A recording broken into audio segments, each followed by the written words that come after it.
Rappers and music producers, for those of you that didn't get the message on Monday, today is the last day that we are doing the podcast version of Curtspiration. This is basically to prepare us for when we take this to an actual podcast. So I'm getting my practice in.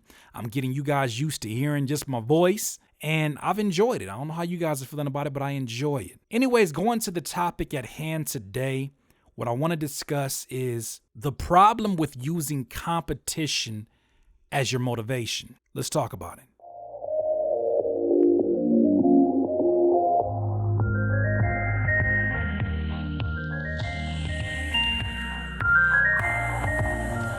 Rappers and music producers, let me take you back years and years, probably about 12 or 13 years ago. Me and my buddy, one of my best friends in the whole world, are having a heated, when I say heated, I mean we yelling at the top of our lungs. We were having a heated debate about the idea of competition being your motivation. Now, mind you, we might have been early 20s, maybe even late teens, but we were having the most craziest argument.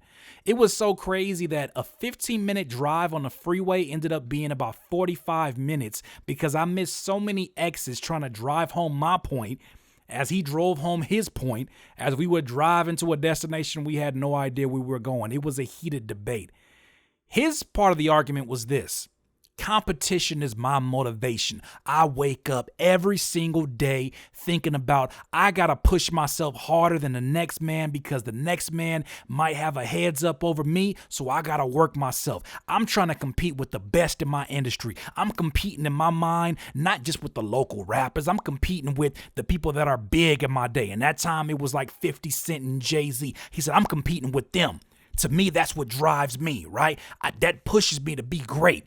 You know, I get up every single morning and before I not even get up every morning, before I go to sleep, man, I sit there inside of my room. It's 2 a.m., 3 a.m. and I'm like, man, I'm tired. But you know what? Guess who ain't tired? 50 Cent ain't tired. So I'm getting ready to get my grind on. He made a very great argument. Right. And I understood where he was coming from because, of course, there's been times in my life, in my career, where competition drove me. You know, I'll give you an example. It's like I love arcade basketball. It's one of my favorite things in the world to play. So arcade basketball, I get really competitive in that, right? Because that is a game that's literally driven off of I have to outdo your score or I lose this game. So I understand the nature. Even in sports, like I understand the nature of wanting to one-up your competitor. That's the whole premise of defense, right? You're just playing defense and you're trying to really disable your competitor because you're going head on. Now, we have took this mentality and brought it over into our journey as rappers and music producers. And I always had an issue with it. Even then, I had an issue with that because in my mind, I had to really think about it. How many times do I set goals and I'm thinking about another man that has nothing to do with these goals and I'm thinking about them? How many times do I set goal with them in mind, right? Outdoing somebody how many times have I done that and fell short? Or how many times have I done that, outdone them, and still felt like I was unfulfilled? And so what I was trying to convey to him in this argument in our very young years was that it shouldn't take competition to get you up in the morning and do what you got to do, right? You should be, it shouldn't matter. That shouldn't matter. If you really want to get something accomplished, it won't matter who's in front of you. It won't matter who's in your way. You're going to get it done. You're going to write them goals down. You're going to say, I got to outdo myself every single day. That's the only competitor, the one in the mirror. Now, as I got older, you know, and then we finally made our destination a home, I started to balance between both of those. And sometimes I would find myself kind of going in and out and wanting to let competition drive me. And times where I was seeing another producer or seeing another rapper sort of in this space that I'm doing now, and I would think like, oh, I can't let them get the one up on me. And then I started to think to myself, how detrimental or how counterproductive is that kind of thinking to my overall goal? And it wasn't until last week, I can say, that I completely let go of the idea that competition should be my motivation. Now, I know that we're all motivated by different things, and I think that it's important for us to be motivated by the things that are, one, sustainable. That's why I never use money as a motivation, because money is just not a sustainable juice when it comes to motivation, not for me at least, right? And it's funny because sometimes we need these short-term, very shallow goals to push us, and sometimes money can be that. I remember Ty Lopez spoke about in one of Arnold Schwarzenegger's books. He talked about the reason why he got so bulked up had nothing to do with this competition. Not the majority of it. The majority of it was he wanted to attract the U.S. women, right? He coming from Australia, I believe. He came to the U.S. He was like, look, I got to get bulked up so these women out here will fall in love with me, and they gonna just love my Australian self. And so that became his motivation, short-term motivation, because that only drives you to a certain level. And the thing about it is, when I'm sharing with you this information, I'm not trying to push you to a short-term level. I'm not here for cheap thrills. I'm not here to give you that. There's far more to it than that.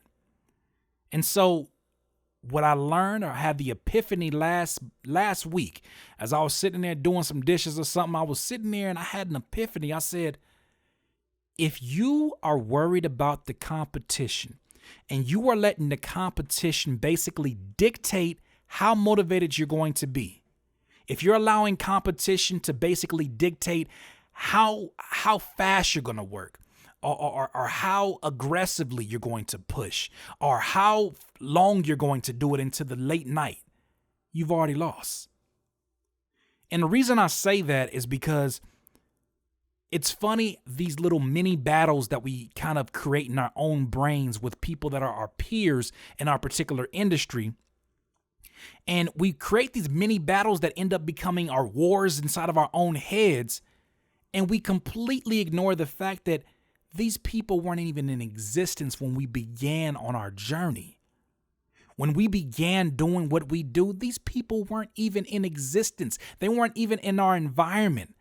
Our only goal at that time was, I got to get the best that I can physically, mentally, spiritually get to make this come to fruition. Right? It wasn't you telling yourself, you know what, I'm going to be competing with so-and-so producer in 20 years, and this is the reason why I got to get up and grind. No. What I've learned being in the music industry for as long as I have is that people come and go. And what you see is not always the true story. I remember Jay-Z said a line kind of alluding to the fact that believe half of what you see. Right? Because you see so many beautiful highlights, especially in a social media age where you look at somebody's Instagram and it's literally their highlight reel on a daily basis of the greatest things that happen to them on a daily basis. And some people's highlight reels are better than others, right? But if that's what you have to judge off of, yeah, of course people now feel a sense of, I got to outdo that, some kind of competitive nature.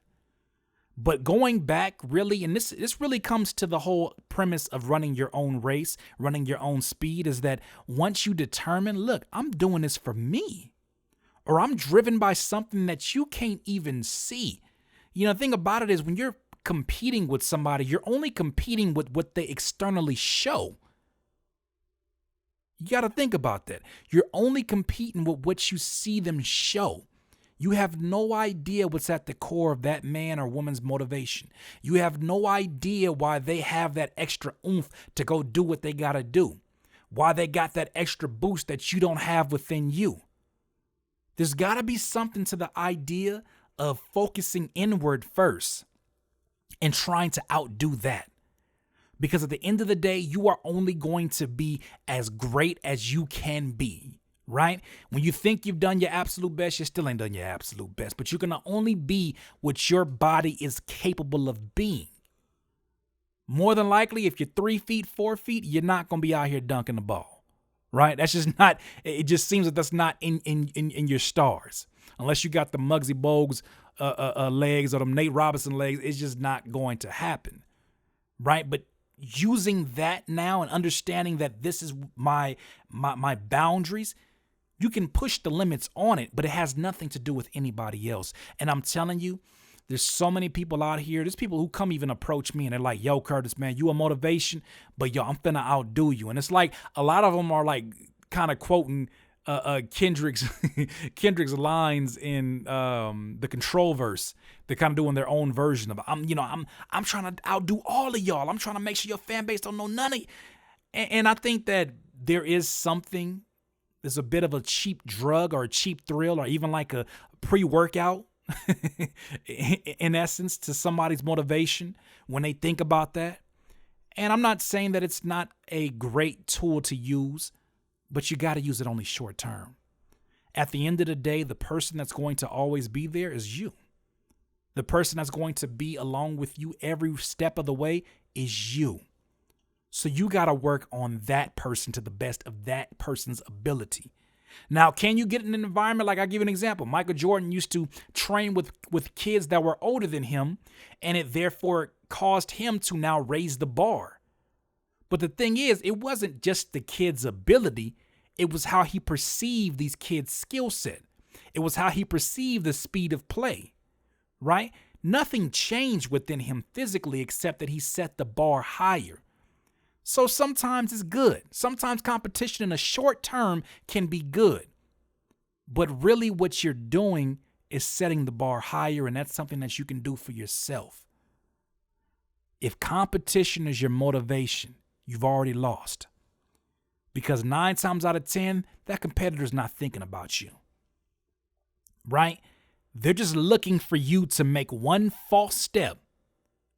Boom. And they speeding right past you. Because the competition was never even a competition to them. It was, as soon as I get an opening, I'm going through and I'm doing what I got to do. If you're going head to head with somebody. In the music business, we're not going head to head with somebody. That's an illusion that they have given you. And I feel like it's something that they do to really push us against one another, especially minorities. They set us up against one another so that we have this animosity and this hate towards one another for reasons we have no idea of. Why? Because somebody got more streams than you? Dog, that didn't even exist 11 years ago. But now all of a sudden that's your competition? No, these people are not your competition. These circumstances are not your competition. You are your own competition. Use that as the fuel that you need, because you don't need anybody else out here to be your fuel.